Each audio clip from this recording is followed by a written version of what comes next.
Here is our Prime Minister. Ladies and gentlemen, there you see him. Please put your hands together for the biggest round of applause for the Prime Minister of India, Shri Narendra Modi ji.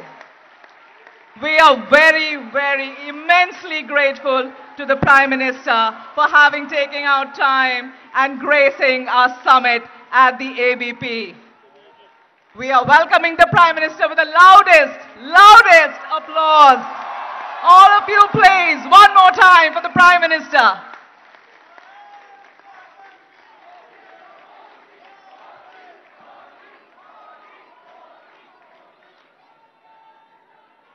Namaskar.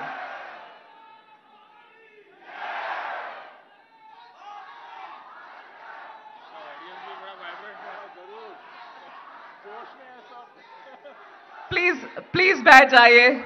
We have to start with the event, please. नमस्कार. आधुनिक भारत के इतिहास में एक महत्वपूर्ण पड़ाव था 1893 जब हमारे देश के एक महान सपूत ने शिकागो अमेरिका में अपनी तकरीर से विश्व में भारत की छवि को बदलने का अनूठा काम किया था. यह चमत्कार किया था नरेंद्र नाथ दत्त यानी कि स्वामी विवेकानंद जी. उस नरेंद्र से हमारे अपने नरेंद्र जी तक की यात्रा पर विचार करें तो हम पूर्ण विश्वास के साथ कह सकते हैं कि हमारे आदरणीय प्रधानमंत्री श्री नरेंद्र मोदी जी ने ठीक उसी तरह अपने अथक प्रयासों और साहसिक सुधारों से भारत को अंतर्राष्ट्रीय मंच के उच्चतम शिखर पर पुनः स्थापित किया है. आज का हमारा सम्मेलन उन युवाओं पर केंद्रित है जो हमारे देश को 2047 की ओर ले जाएंगे. भविष्य के इस राह पर हमारा मार्गदर्शन करने के लिए उस नेता से बेहतर कौन हो सकता है जिन्होंने भारत के जनमानस की सोच को झकझोरा और उसके युवाओं के सपनों को उड़ान भरने के लिए पंख दिए. श्री नरेंद्र मोदी जी ने अपने मार्गदर्शक सिद्धांत सबका साथ, सबका विकास, सबका विश्वास के साथ हमारे युवाओं को इस तरह प्रेरित किया है कि वो न केवल देश में बल्कि वैश्विक मंच पर भी आत्मविश्वास और हौसले के साथ उड़ान भर रहे हैं. इसी परिप्रेक्ष्य में हमें आज अपने प्रधानमंत्री को सुनने का सौभाग्य प्राप्त हुआ है. आइए हम माननीय प्रधानमंत्री श्री नरेंद्र मोदी जी का स्वागत करने के लिए अपना हाथ मिलाएं, जिनकी दृष्टि और संकल्प हम सभी को प्रेरित करते रहते हैं. Now I would like to request our ABP Network's Chief Editor, Shri Atidev Sarkarji, to deliver his welcome address.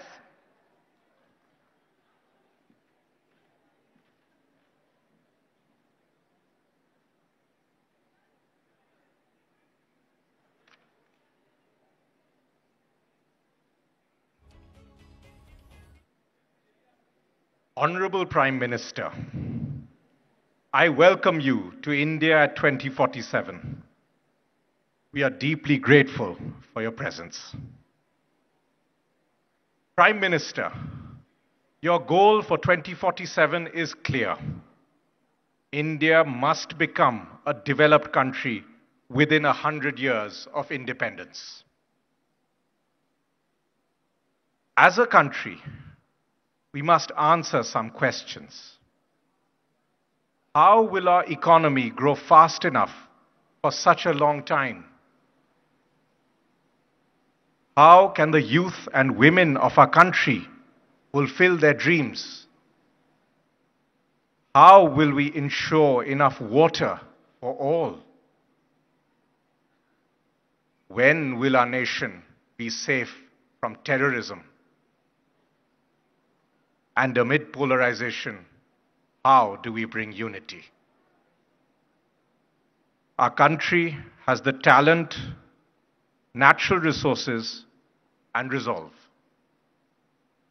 We look forward to your vision of India 2047. Ladies and gentlemen, please welcome the Honorable Prime Minister, Shri Narendra Modi.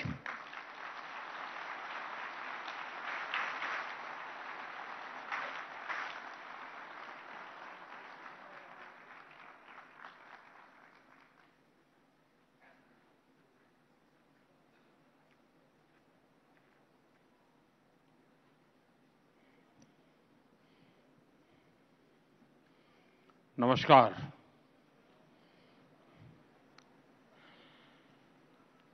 आज सुबह से ही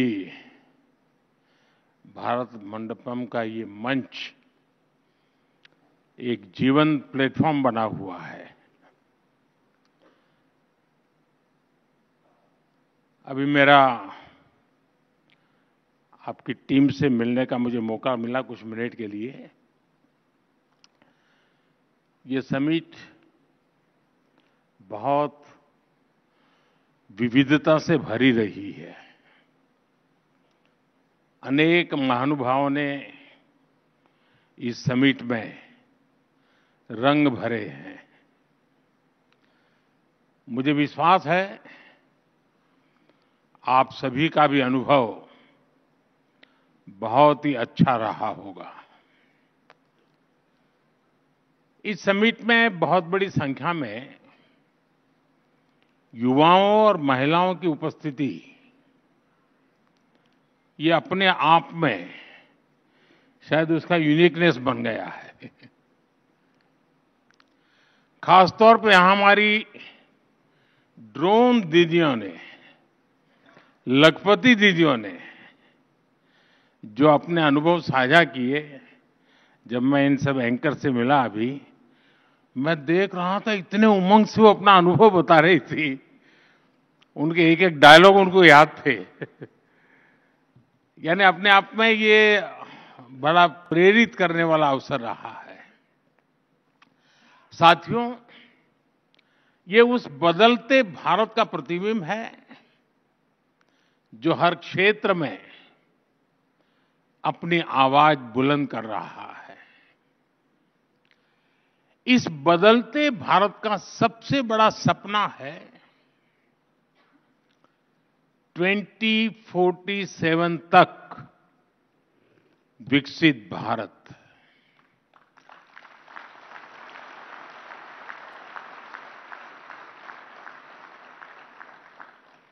देश के पास सामर्थ्य है, देश के पास संसाधन है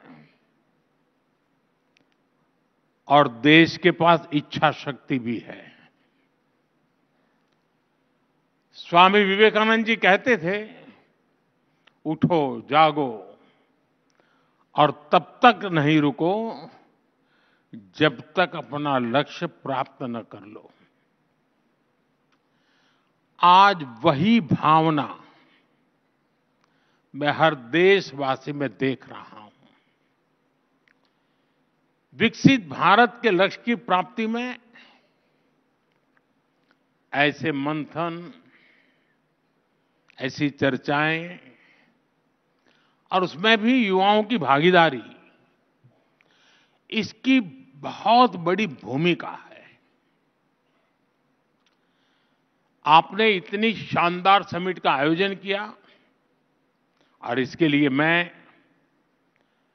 मेरे मित्र अतिदेव सरकार जी को, मेरा पुराना साथी रजनीश को और एबीपी नेटवर्क की पूरी टीम को बहुत बधाई देता हूं।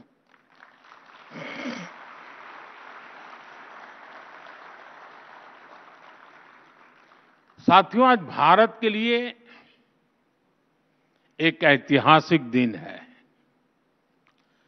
कुछ देर पहले, मैं यहां आने से पूर्व ही, मेरी ब्रिटेन के प्रधानमंत्री जी से बात हुई है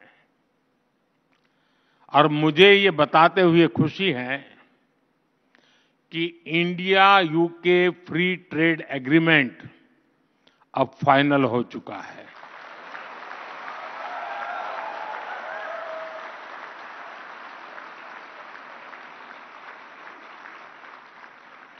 विश्व की दो बड़ी और ओपन मार्केट इकोनॉमी के बीच आपसी व्यापार और आर्थिक सहयोग का यह समझौता दोनों देशों के विकास में नया अध्याय जोड़ेगा। यह हमारे युवाओं के लिए बहुत बड़ी खुशखबरी है। इससे भारत में इकोनॉमिक एक्टिविटी को बूस्ट मिलेगा और इंडियन बिजनेसेस और एमएसएमईज के लिए नई अपॉर्चुनिटीज के रास्ते खुलेंगे। आपको पता है, कुछ ही समय पूर्व हमने यूएई ऑस्ट्रेलिया, मॉरिशस, इनके साथ भी ट्रेड एग्रीमेंट साइन किए हैं। यानी भारत आज सिर्फ रिफॉर्म से नहीं कर रहा, बल्कि दुनिया के साथ एक्टिवली एंगेज करके अपने आप को एक वाइब्रेंट ट्रेड और कॉमर्स हब बना रहा है। साथियों, बड़े निर्णय लेने के लिए, अपने लक्ष्यों की प्राप्ति के लिए जरूरी है कि देश का हित सर्वोपरि रखा जाए।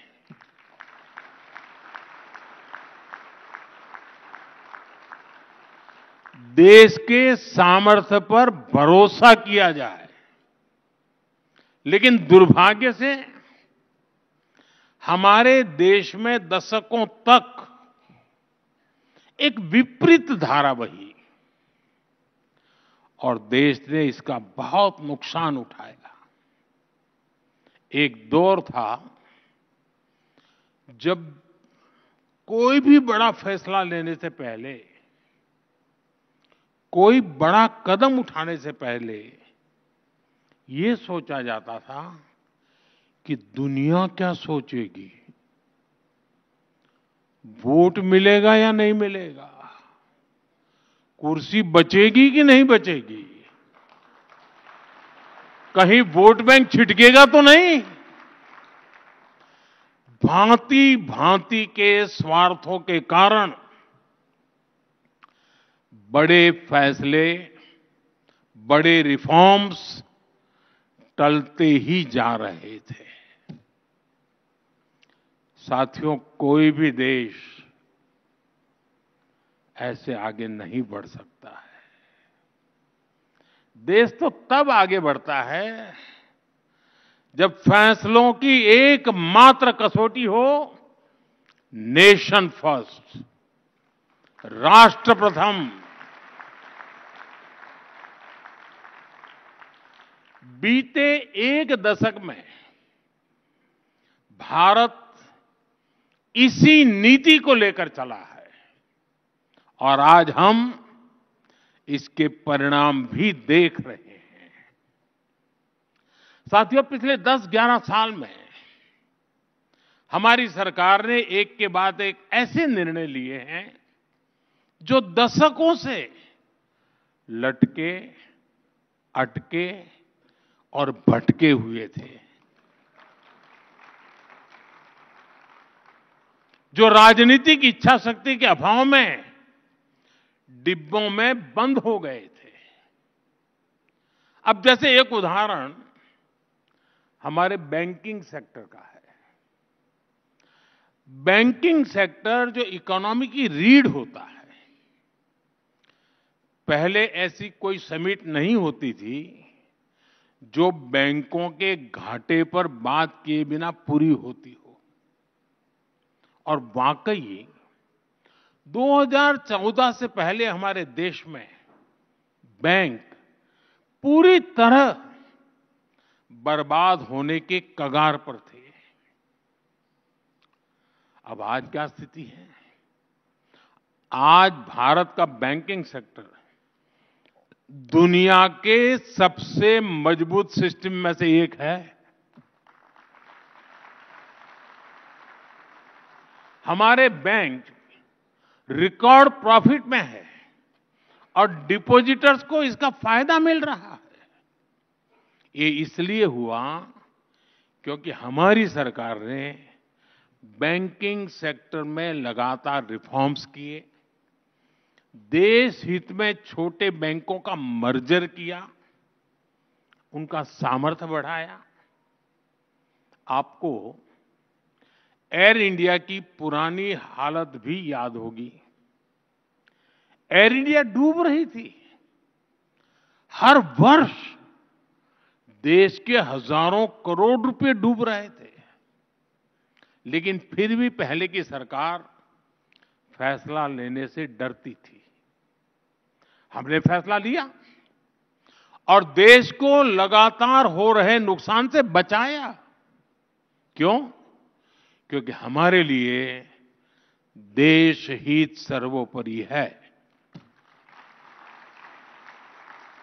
साथियों, हमारे देश के पूर्व प्रधानमंत्री ने माना था कि अगर सरकार 1 रुपया गरीब को भेजती है तो उसमें से 85 पैसा लूट जाता है। सरकारें बदलती रही, साल बीतते रहे, लेकिन गरीब के हक का पूरा पैसा उसे मिले, इस दिशा में ठोस काम नहीं हुआ। गरीब का पूरा पैसा गरीब को मिले, 1 रुपया दिल्ली से निकले तो 100 के 100 पैसे उसके पास पहुंचने चाहिए। इसके लिए हमने डायरेक्ट बेनिफिट ट्रांसफर की व्यवस्था की। और इससे सरकारी स्कीम्स में लीकेज रुकी, लाभार्थियों तक सीधे बेनिफिट पहुंचा। सरकार की फाइलों में 10 करोड़ ऐसे फर्जी लाभार्थी थे, ये जरा समझना।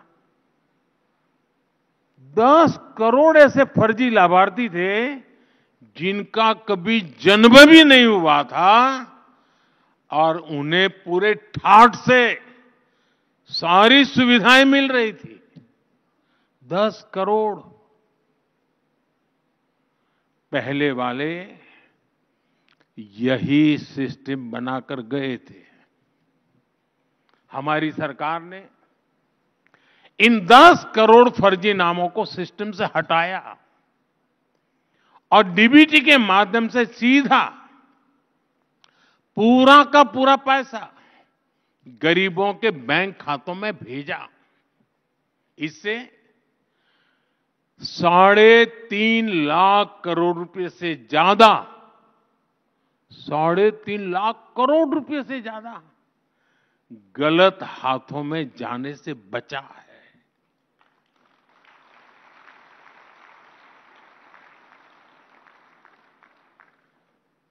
मतलब ये आपका पैसा बचाया है। पैसा आपका बचा, गाली मोदी ने खाई।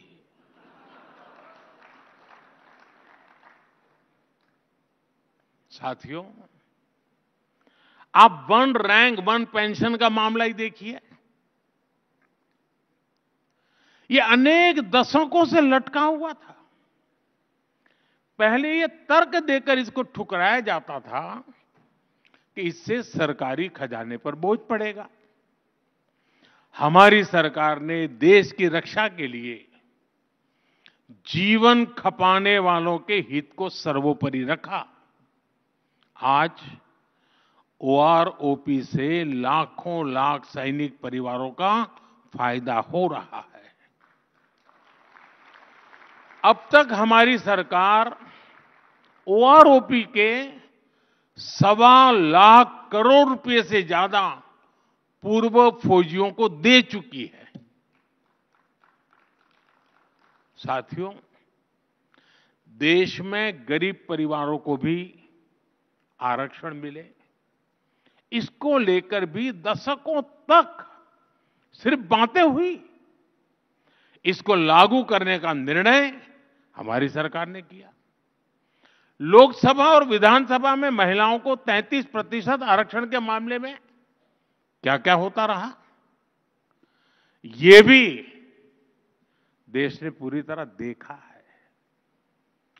इसके पीछे भी कुछ लोगों का स्वार्थ था, लेकिन राष्ट्र हित में ये जरूरी था। इसलिए हमारी सरकार ने लोकसभा विधानसभा में विमेन रिजर्वेशन का कानून बनाकर नारी शक्ति को सशक्त किया। साथियों, अतीत में कितने ही ऐसे विषय रहे जिन पर चर्चा करने के लिए ही कोई तैयार नहीं था। डर था कि कहीं वोट बैंक नाराज हो जाए तो। अब जैसे ट्रिपल तलाक का मामला, इसे अनगिनत मुस्लिम बहनों का जीवन बर्बाद हुआ, लेकिन सत्ता में बैठे लोगों को इससे कोई फर्क नहीं पड़ता था। महिलाओं के हित में, मुस्लिम परिवारों के हित में हमारी सरकार ने ट्रिपल तलाक के विरुद्ध कानून बनाया। वक्त कानून में जरूरी सुधार की जरूरत भी अनेक दशकों से महसूस की जा रही थी, लेकिन वोट बैंक को खुश करने के लिए इस नेक काम को भी बदनाम करके रख गया था। अब जाकर वक्फ कानून में वो संशोधन किए गए हैं जो सही मायने में मुस्लिम माताओं बहनों, गरीब मुसलमान, पसमानदा मुसलमानों के काम आएगा। साथियों, एक और बहुत बड़ा काम हुआ है जिसकी चर्चा उतनी नहीं होती। ये काम नदियों से जोड़ने से जुड़ा है। अभी पानी के संबंध में अतिदेव जी ने पूछा क्या करेंगे। दशकों तक हमारी नदियों के पानी को तनाव का, झगड़े का विषय बनाकर रखा गया, लेकिन हमारी सरकार ने राज्य सरकारों के साथ मिलकर नदियों के जोड़ने का एक महाअभियान शुरू किया है। केन बेतवा लिंक परियोजना, पार्वती काली सिंध चंबल लिंक परियोजना, इनसे लाखों किसानों को फायदा होगा। वैसे आजकल तो मीडिया में पानी को लेकर काफी चर्चा चल रही है।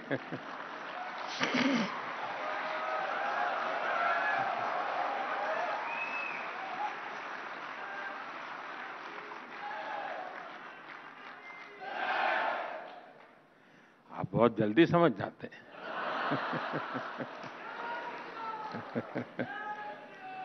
पहले भारत के हक का पानी भी बाहर जा रहा था, अब भारत का पानी भारत के हक में बहेगा, भारत के हक में रुकेगा और भारत के ही काम आएगा।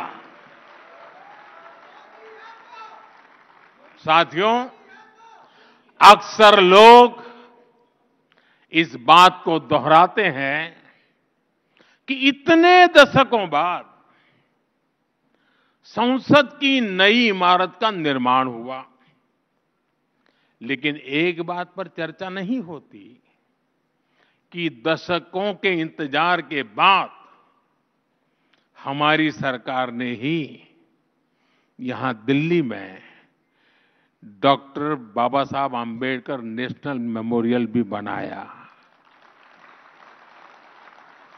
अटल जी की जब सरकार थी उस समय इसकी बात शुरू हुई थी, लेकिन इसके निर्माण का काम भी एक दशक तक लटका रहा।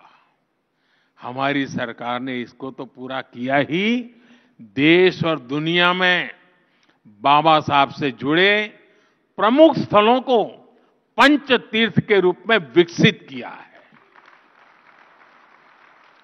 साथियों, 2014 में हमारी सरकार ऐसी परिस्थिति में बनी थी जब सरकारों पर देशवासियों का विश्वास लगभग टूट चुका था। कुछ लोग तो ये सवाल उठाने लगे थे कि क्या हमारे देश में लोकतंत्र और विकास साथ साथ चल सकते हैं। लेकिन आज जब कोई भारत को देखता है तो गर्व से कह सकता है, डेमोक्रेसी कैन डिलीवर। यानी डेमोक्रेसी रिजल्ट दे सकती है। पिछले एक दशक में 25 करोड़ लोग गरीबी से बाहर आए हैं। इससे पूरी दुनिया को यह संदेश मिला है, डेमोक्रेसी कैन डिलीवर। जिन करोड़ों छोटे उद्यमियों को मुद्रा योजना से लोन मिला, उन्हें आज महसूस होता है कि डेमोक्रेसी कैन डिलीवर। हमारे देश में दर्जनों जिलों को पिछड़े होने का ठप्पा लगाकर अपने हाल पर छोड़ दिया गया था। आज जब वही जिले एस्पिरेशनल डिस्ट्रिक्ट बनकर विकास के पैरामीटर्स में अच्छा प्रदर्शन कर रहे हैं, तो स्पष्ट होता है डेमोक्रेसी कैन डिलीवर। यहां बहुत कम लोगों को पता होगा, हमारे देश में ट्राइबल्स में भी ऐसी अति पिछड़ी ट्राइबल जातियां थी जिन तक विकास का लाभ नहीं पहुंच पाया था।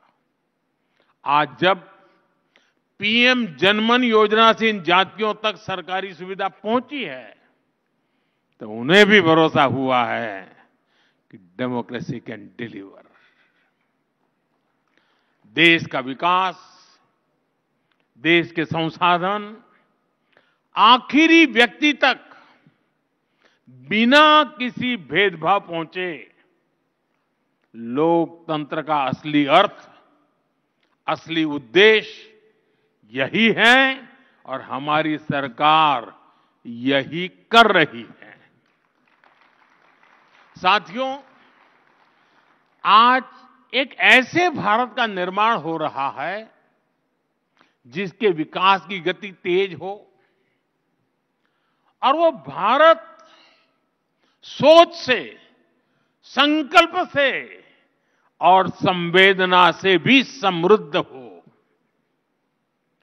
हमने ह्यूमन सेंट्रिक ग्लोबलाइजेशन का वो रास्ता चुना है जहां ग्रोथ सिर्फ बाजार से तय नहीं होगी, लोगों को गरिमा का जीवन मिले, उनके सपने पूरे हो। हमारे लिए ये विकास का बड़ा पैमाना है। हम जीडीपी सेंट्रिक अप्रोच के बजाय जीईपी सेंट्रिक प्रोग्रेस की तरफ बढ़ रहे हैं।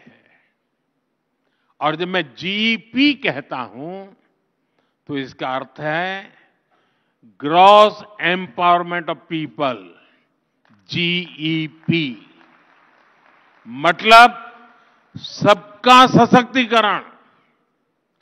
जब गरीब को पक्का घर मिलता है तो वो सशक्त होता है, उसका स्वाभिमान बढ़ता है।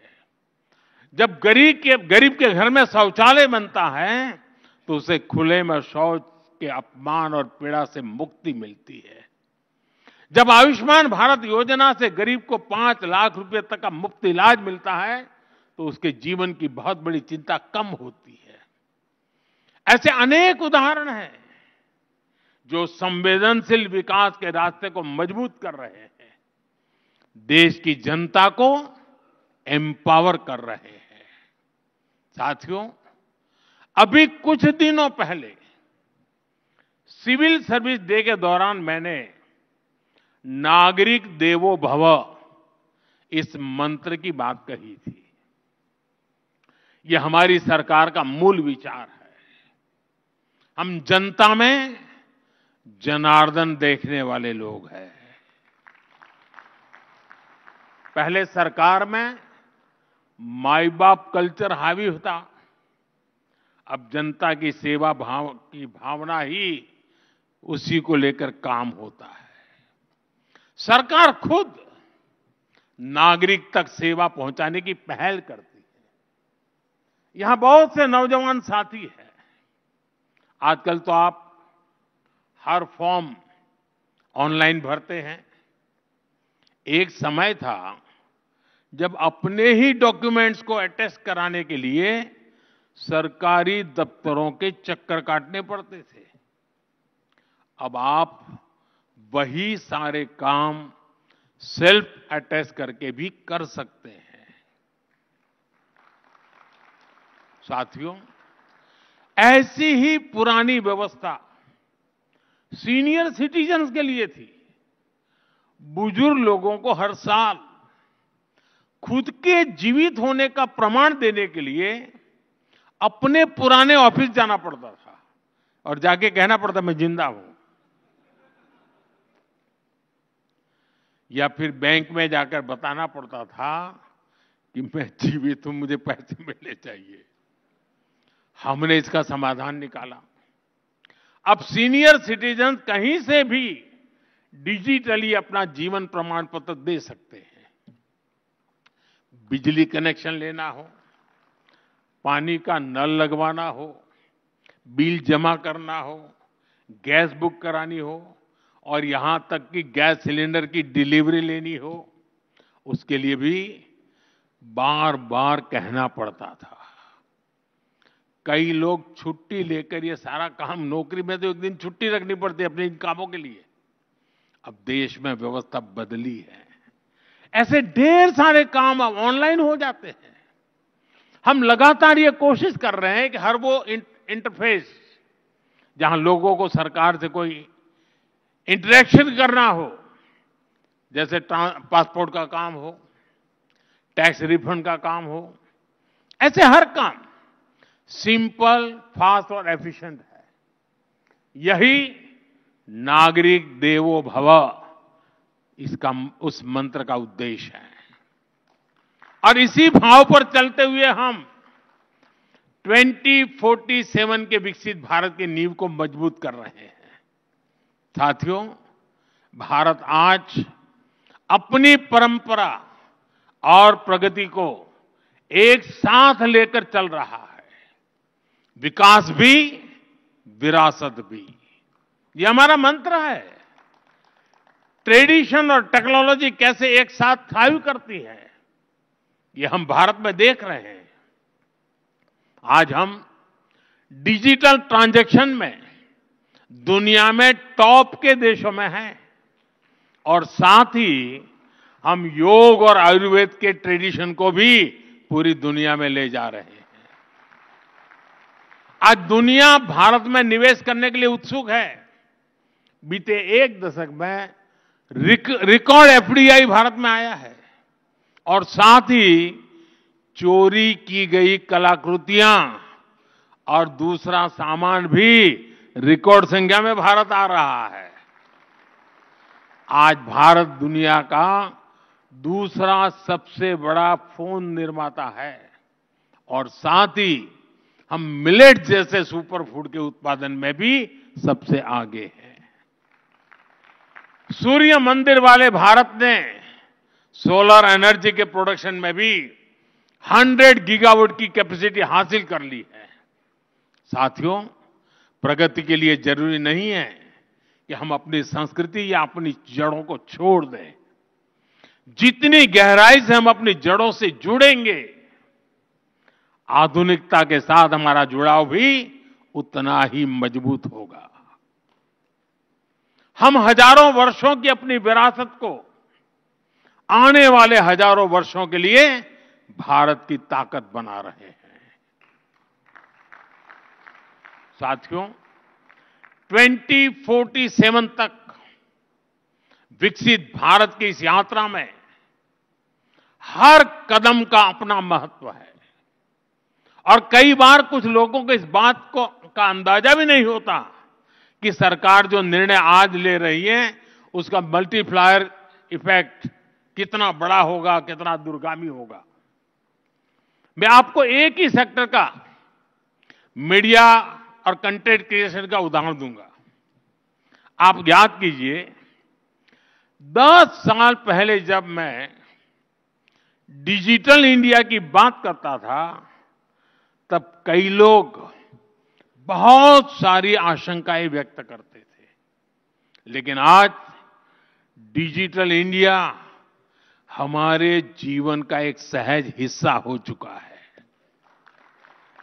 सस्ते डेटा और सस्ते मेड इन इंडिया स्मार्टफोन्स ने एक नई क्रांति को जन्म दिया है।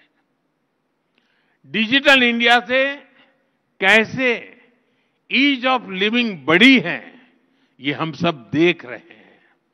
लेकिन डिजिटल इंडिया ने कैसे कंटेंट और क्रिएटिविटी का एक नया संसार बना दिया है, इसकी चर्चा कम होती है। आज गांव में अच्छा खाना बनाने वाली एक महिला मिलियन सब्सक्राइबर क्लब में है। किसी आदिवासी क्षेत्र का युवा अपनी लोक कला से दुनिया भर के दर्शकों को जोड़ रहा है। कोई स्कूल में पढ़ने वाला नौजवान है जो टेक्नोलॉजी को शानदार तरीके से बता रहा है, समझा रहा है। अभी मुंबई में पहली वेव समिट हुई है। इसमें दुनिया भर के मीडिया, एंटरटेनमेंट और क्रिएटिव इंडस्ट्री से जुड़े हुए लोग शामिल हुए। मुझे भी इसका हिस्सा बनने का मौका मिला था। मुझे कोई बता रहा था कि अकेले YouTube ने ही बीते 3 साल में भारत के कंटेंट क्रिएटर्स को 21,000 करोड़ रुपए का पेमेंट किया है। 21,000 करोड़ रुपीस। यानी आज हमारा फोन सिर्फ कम्युनिकेशन का ही नहीं, क्रिएटिविटी का, कमाई का भी बहुत बड़ा टूल बन गया है। साथियों, 2047 के विकसित भारत के लक्ष्य के साथ एक और अभियान की पार्टनरशिप है और वो अभियान है आत्मनिर्भर भारत। आत्मनिर्भरता हमारे इकोनॉमिक डीएनए का हिस्सा रही है। फिर भी हमें ये बताया जाता था कि भारत कोई मेकर नहीं, सिर्फ एक मार्केट है। लेकिन अब भारत पर लगाया गया ये टैग हट रहा है। आज भारत दुनिया का एक बड़ा डिफेंस मैन्युफैक्चरर और एक्सपोर्टर बन रहा है। भारत के डिफेंस प्रोडक्ट्स 100 से ज्यादा देशों में एक्सपोर्ट हो रहे हैं। हमारे डिफेंस एक्सपोर्ट की फिगर भी लगातार बढ़ रही है। देश के पास आईएनएस विक्रांत, आईएनएस सूरत, आईएनएस नीलगिरी जैसी अनेक स्वदेशी युद्धपोत है। इन्हें भारत ने अपने सामर्थ्य से बनाया है। आज भारत अनेक ऐसे सेक्टर्स में भी शानदार काम कर रहा है जो पहले हमारी ताकत नहीं रहे। जैसे इलेक्ट्रॉनिक सेक्टर है। बीते वर्षों में भारत एक बड़ा इलेक्ट्रॉनिक्स एक्सपोर्टर बनकर उभरा है। आज हमारे लोकल प्रोडक्ट्स ग्लोबल हो रहे हैं। हाल में ही एक्सपोर्ट से जुड़े आंकड़े आए हैं।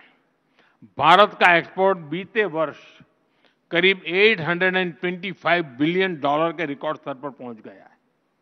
$825 बिलियन। यानी सिर्फ एक दशक में भारत ने अपना एक्सपोर्ट करीब करीब 2 गुना किया है। इसे और गति देने के लिए, नई ऊंचाई पर पहुंचाने के लिए इस साल के बजट में हमने मिशन मैन्युफैक्चरिंग का भी ऐलान किया है।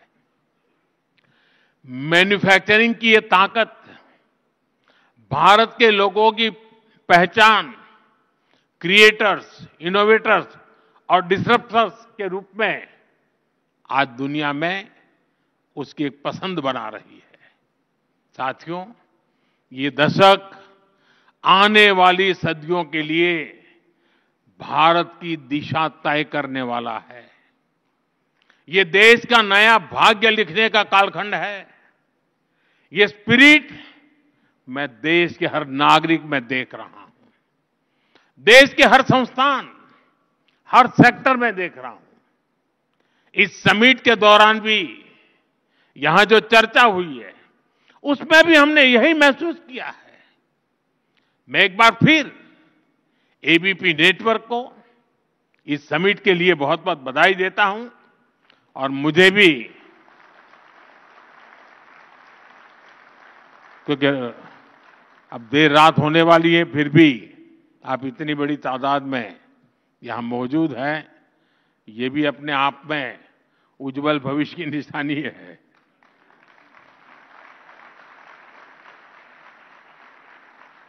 और मैं खास तौर पे कहना चाहूंगा, आपने ये जो प्रयोग किया है, और मैं आपका गेस्ट लिस्ट देख रहा था, सारे नौजवान प्रयोगशील लोग हैं, इनके पास नए विचार है, नया साहस है।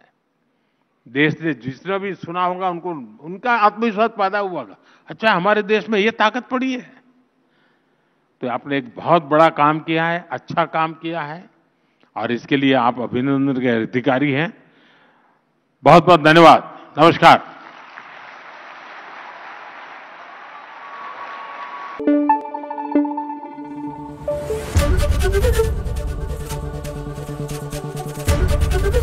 एबीपी न्यूज़ आपको रखे आगे।